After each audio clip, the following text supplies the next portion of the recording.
Good morning, everyone. This is Becky here at Aunt Beck's Creations, and I'm going to do the hashtag Friday Sews again this week. I have had quite the week with vintage sewing. Last week, I talked about a couple vintage patterns. Let me pull out I should have put this out already, right? But I want to back up a little bit and thank Jen again for bringing this hashtag to us. It is really connected so many people around the world. So let's talk about Butterick 9492. Hi, Eternity. This is an adorable dress. What you see, it has a 3-inch hem, which I think I'll make it longer because you can see how short it is on this little one here. And that's predates what everybody feels now. All the feels now won't fit this dress for modesty purposes. But anyway, good morning, Anne and Dawn, right? This pattern made me want to rip my white hair out. And let's see. I maybe put it back in here. Okay, I don't know. There it is. I did a couple shorter videos on this, but the quantity of the number of pieces you needed to cut from each piece is not written or was not written on the pattern pieces. So you really, really had to rely on really looking at the drawing closely. And I didn't look close enough. My fabric was about the 44-inch range size, but it's the strangest thing. You have to really pay attention because there's a fold line here, and then they showed a fold line here.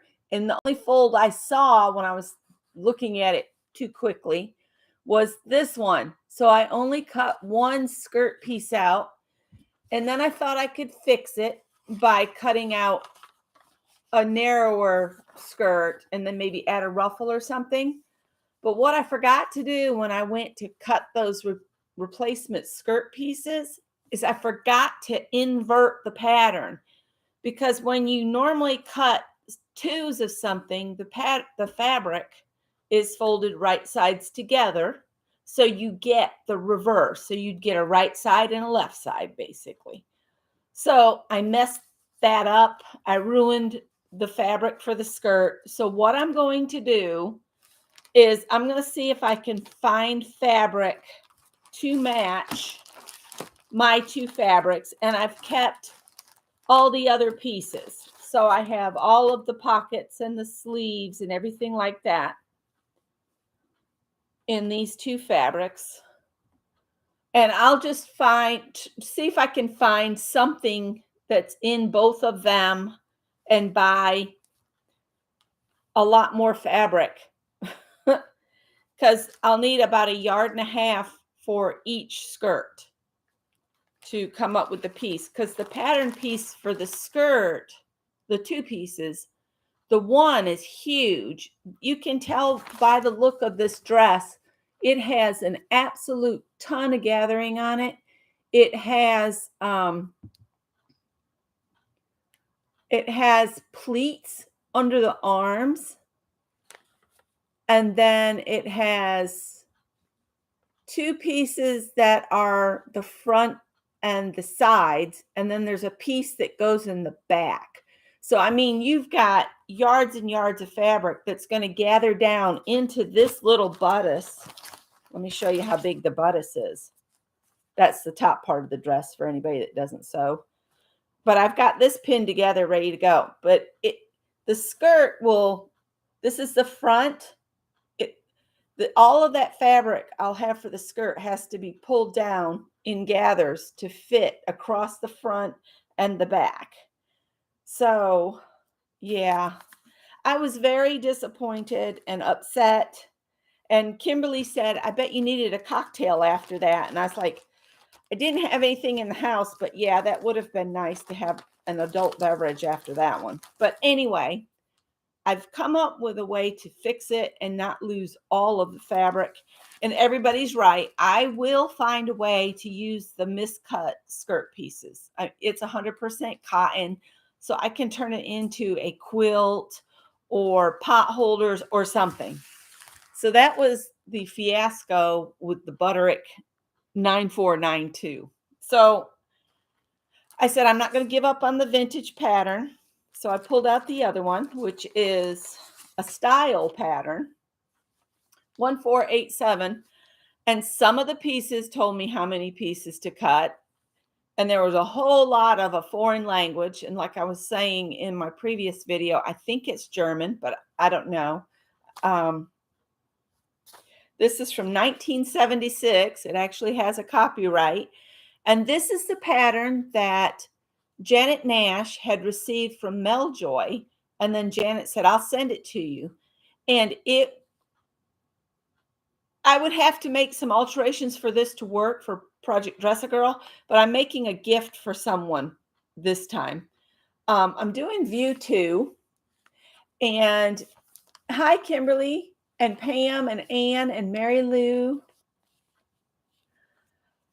And if I missed anybody, I'm sorry, but good morning. Let me go back and think what I'm thinking.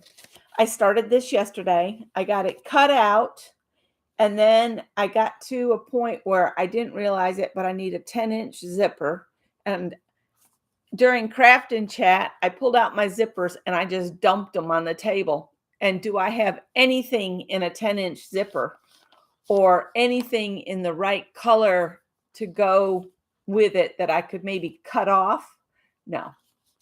So I'm going to do what I can to, I've got a little hand sewing left to do on this, but I'm going to show you the dress in status now. So this is the style pattern 1487. I did get it cut out correctly. And here's the little dress so far. And it's turning out really cute. It will have sleeves and it will have a 10-inch zipper in the back. And they do that on like toddlers' clothes, so it's easier to get them into it because a lot of times you have to get a toddler to step into a dress. They don't like things pulled over their head or, vice versa and this and that. So this gathers down and I've already stitched the facing I did in a different fabric just for fun. I had plenty of fabric. I could have made it all matchy, but I just like a little something fun inside. But what you have to do is you have to, before you sew the skirt onto the main fabric, you fold up the seam allowance on the facing, and then you iron the seam from the skirt and the fabric up into the bodice, and then you just lay that folded piece down so it matches along the seam there, and then you have to hand stitch it in place. So I've done that part. After I sign off, I'm going to do this back part, and then I'll put this in its bag and hold it until I can go get a 10-inch zipper. So that's what this little one's coming along. What I really wish is in the picture on the pattern, they show these cool looking pants, but the pants aren't in here. It's only the top and the dress. Now, when you buy a pattern, most times if something's pictured on the front, it's included in the pattern. But in 1976, they didn't do that. And you would only get one size. So all I have is a size 2 in this dress. So that is what I'm going to be working on there. These are the only 2 things I tried to get worked on my list of things I wanted to do this week. And the main reason I didn't get to my pieces that I said I wanted to get to, the tunic and the leggings here. These are still going to get done. I just got sidetracked a bit. Now we're going to talk about the non-sewing stuff. So if you came for the sewing stuff, that's it, because Becky got sidetracked. I was gifted a box of yarn, and it was all different weights and everything. So I took my ball winder, which you attach to the table and you wind it up. And I created cakes to make an Afghan out of. So let me show you some of the cakes I created. Some, like the bright colored one, I just rolled it into a cake just on its own. This is a cake. I've been using it, so it's kind of flattened out. So you can wind like a 4-weight on its own. But if you've got other weights, what you can do is you can hold 2 or 3 together and create your own cake or your own yarn. And so what I would do is I'd have the 2 balls set up to wind together, and I would just, as it's going through the winder, I'd try to hold them together as they went through the winder. And I created a bunch of cakes that way. So I got that one. And then this cool one here. This one's, it's got 2 that are a 3 or a 4. And then it's got the one little tiny, it's like a thread here. You can't even see it. There, you can see a little bit. But I held these together. Now, when you do these, you will run into a time where something didn't feed evenly. So you're going to have to watch that you don't get bunches up. And what I do as I'm working this, if like the lightweight yarn starts looping back, I'll just go farther down the strand and pull it straight so that it always stays like that when I'm using it. Okay. But it's fun to make your own cakes, but there is a learning curve on how to, you don't want to stretch your yarn real hard, but you want to keep this multiple strands together so that when you're actually crocheting with it, you don't end up with a lot of loops and globs and stuff coming up. Here's another one that I mixed. And then here's a fun one. And this one's just 4-weight. And the funky wiggly yarn. See if I can find the end. That one's harder to find. There you go.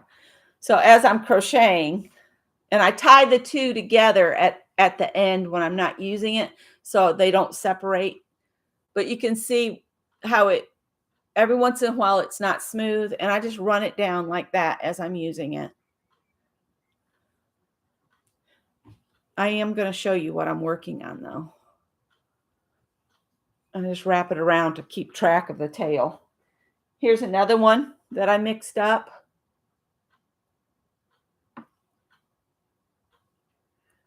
And this is the outside tail. And I don't work from the outside. I work from the middle. I pull it out of the middle of the cake. And that one's like a fun fur with a cotton yarn. Like I said, this was a box of all kinds of yarns. And then here's just a gray on its own. This is how it was in its skein originally. It's just easier to work, and the yarn feeds better if you cake it up. Let's see. Here's another mix. This is cotton with fun fur. It was a pink cotton. You see how that is right there? That's what I'm talking about when I say it bunches up. And what you do is you reach farther down and you just pull that straight again. And you just keep chasing it till you're done with it. You pull a little bit off and then you straighten the yarn up and go again. So that's how I mixed these. This one's a fun mix. This is a 3 strands. I think it's a baby yarn and then a fun fur and a fuzzy. So let me show you what I'm working on now. Let me put these back in here so they're not in our way. And this is why I didn't get any sewing done, because I spent a day winding and starting this project. And yeah, once I start crocheting, it's hard to stop, because I can put on like Midsummer Murders or whatever, and just have it playing because I've seen every single Midsummer Murder there is on YouTube. Let's see here. Catch that. So this is the skein I'm currently working with, and it's got one of those like string and square little fancy yarns. You can see the pieces. And I'm doing the coffee bean stitch where you take your hook, you go into where you need to, and you draw up a loop, and then you yarn over, go back through the same hole, draw up a loop, and then you pull through all 4 stitches. But this is what I'm working on. And this is all of those yarns that I made up myself. And I do like a row or maybe a row and a little bit more. If I only have a tiny bit, I just go ahead and start the next row and then change colors mid-row. But that's how you get all these cool textures. And it's the thing about the coffee bean stitch is the Afghan will be the same on the front and the back. So it's a reversible stitch. So it doesn't matter how you have it laying on your couch or whatever. And I do have all of these tails that I will have to sew in. I may border this and I'll hide my tails. I'll sew these into the rows and then maybe do a border stitch, or I may just sew them in. We'll see what it comes out. I think it's kind of a cool fringe, but I think I'd rather sew them in because they're not even, you know. So that's the reason I didn't get my tunic and leggings sewn this week, because I started this project. Like I needed another project. I did make one more hat.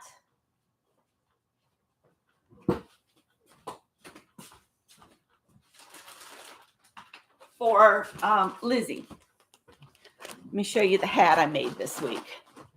I did make one hat before I got started on this Afghan. And I posted on Instagram, but those that don't follow me on Instagram, and I just did a simple red and gray on this one. And to create this bit in here, I did the elongated stitches and picked up around a post below, because I always start my hats from the top down. Yeah. And the way I do my connections, I will slip stitch into the first stitch, and then I do a chain 1, and that fills in that space that would normally show up. I mean, you can kind of still see my joins, but I don't do in the round because I get lost and then I'm messed up, even with a holder, because if I forget to put the stitch holder in once, then it's a messed up. But by doing the chain 1 at the beginning before I do my first stitch, it kind of fills in that space where so it doesn't look like a definite connection. That's how I do my joins. So that makes hat number 11, and I'm going to make 20 for Lizzie this year. So I need to make 9 more hats, and then I'll wash these and then mail them to Lizzie, and then she can add them to her donation pile.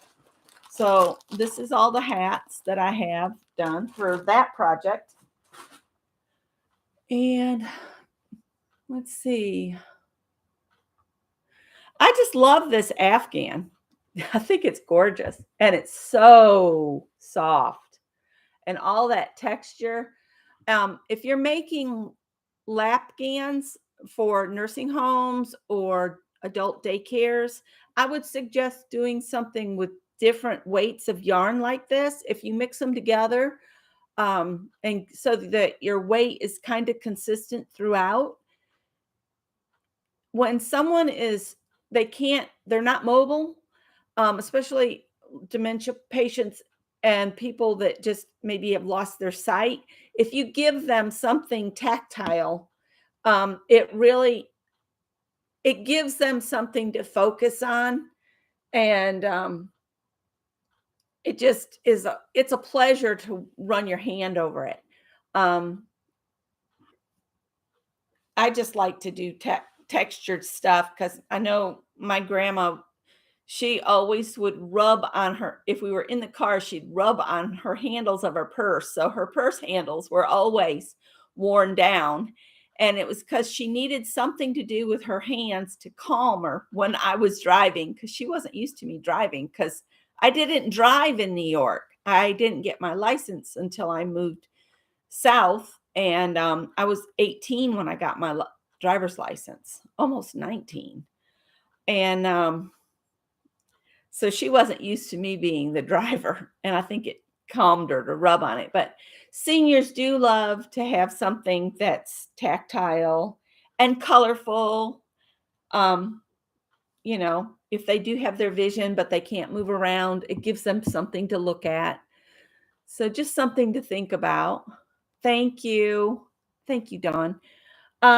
If you don't have a ball winder, it's one thing. Mary gifted me this, and I have used it so much to create my own cakes, to come up with my own um, personalized items. And by mixing the fun furs in and stuff, you get all this texture and fun little bits. Even a child would love this because they could look at it, and you could do I Spy with this, I Spy red, I Spy purple, and see if they can pick out the colors. I love to do I Spy quilts. And I've done squares where you have something different in every square, and just small, like baby size quilts, because it's fun to teach them about things so they can recognize, like, animals. You could do one that's just strictly farm animals or zoo animals or African animals. You could search the fabric out. You could do vegetables. I know at Joann's, when you go to their novelty fabrics, they start out dogs and cats, other animals. I don't remember the whole lineup, but then there's like vegetables and kitchen and sewing and space, and it's kind of all lined up like that. And when they do the fabric switch, they might change where things are located within that lineup. But most of the time, it always starts with dogs and cats if you look at their setup. So if you're looking for like something, if you're looking for the kitcheny stuff, you need to go farther down the aisle because all the cutesy animals are at the beginning of the aisle. I know that from 6 years there. Anyway.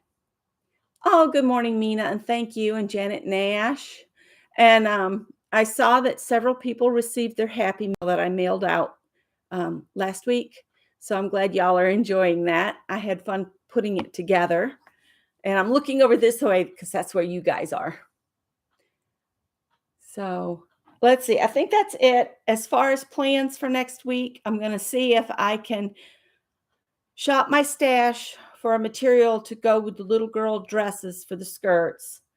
And I might look back through my zippers because I looked through them fast yesterday. And I feel like it really needs like a orange sherbety colored zipper for the little girl dress that Janet, you sent me the pattern for, or a cream color. I don't know that this is pure white. I have some white zippers, but they're like 7 or 4 inches long, and I need a 10-inch zipper. So I'll put my think on that. And then I'm hoping to get the tunic and leggings done this next week. So there you go. That's my Friday sews. I don't have anything else for today. I keep thinking I've got this box of canvases in the back, and I was wondering if you guys, I don't know that you want to work on canvases or not, but I would like to use all these canvases I have. And I want to do just backgrounds. So like do a dirty dozen or a pick 10 to create a background on a canvas that I could just pull a background out and add my focal image. I'd love to do some paintings of my cats, not realistic paintings because I'm not a realistic painter. I'm not that good at the details yet, but I think it could be fun to just do some quirky cat pictures on miscellaneous backgrounds. So that's an idea I have. There was talk yesterday in Craft and Chat in Anne's group about maybe doing a prompt game with our gel plates. I don't know if Anne's going to go ahead and do that, or if we'll just rotate and everybody will take a turn, throwing up gel plate prompts. That is a pickle to say. um, if you guys have any other ideas of things that we could do together, I know everybody's missed the Dirty Dozens.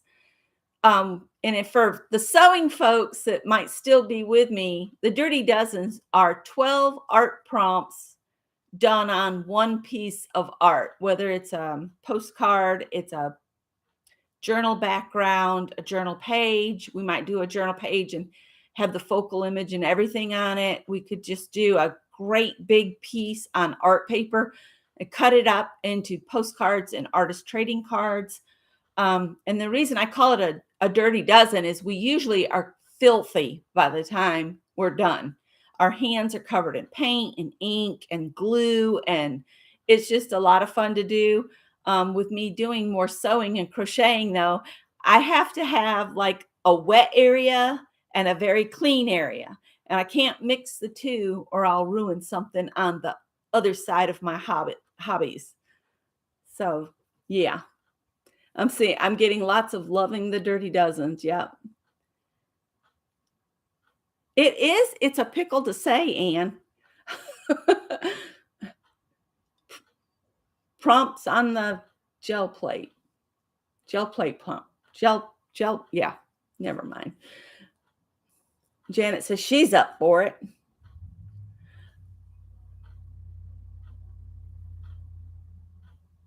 And Dawn says she's got a new gel plate that needs breaking in, apparently. Oh, okay. You didn't know what it was. Yeah, I came up with it because everybody was doing pick tens.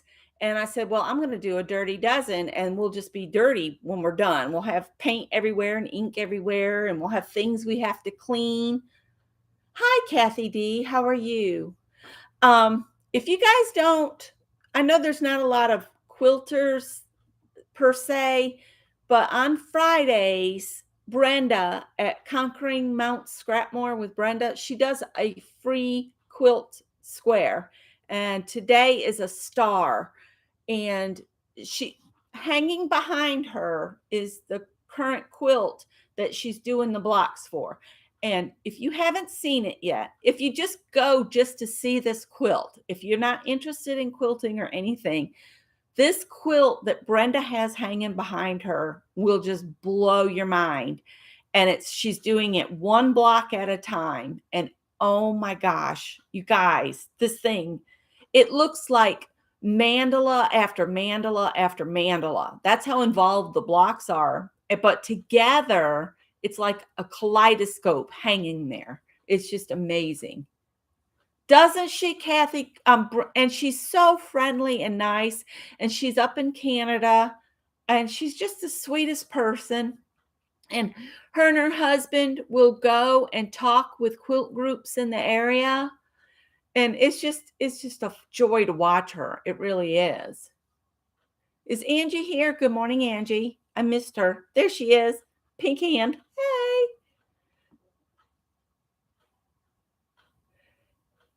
She does on Fridays, she does a block. And then I think midweek she does a different type of block.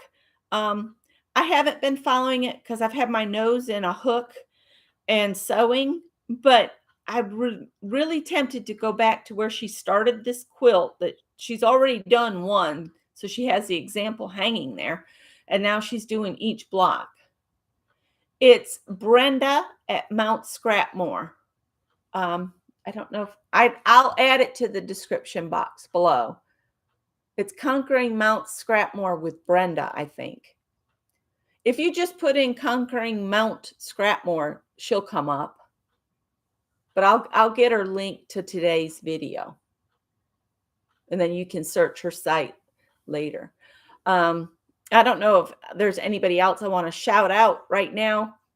Um, when I'm doing sewing, if I'm not in Craft and Chat on Thursday with Ann and then them chatting in the background, I'll have videos that don't pull me in because I want to focus on what I'm working on. So I'll put like Midsummer Murders or maybe Miss Marple or something like that that's available on YouTube. I'll just go to their site, I'll look up the playlist, and it'll just play one after the other just to have something here so I'm not hearing every noise in the house. Um, I actually like the way I can hear my clock ticking in the background. Some people can't stand that. But I love to hear a clock ticking. I don't know what it is. I just find it comforting. So I guess I will let you guys go, and I'm going to do some hand stitching. And I'm not sure, is Dee Dee come on Friday mornings? I think she does. And I know that Mary's not going to be on until tonight. So yes, exactly. Exactly, Kathy. It reminds you of your grandparents when you hear a ticking clock. Yes, it does. Yep. All right, guys, I'm going to let you go. Have a great day. Bye.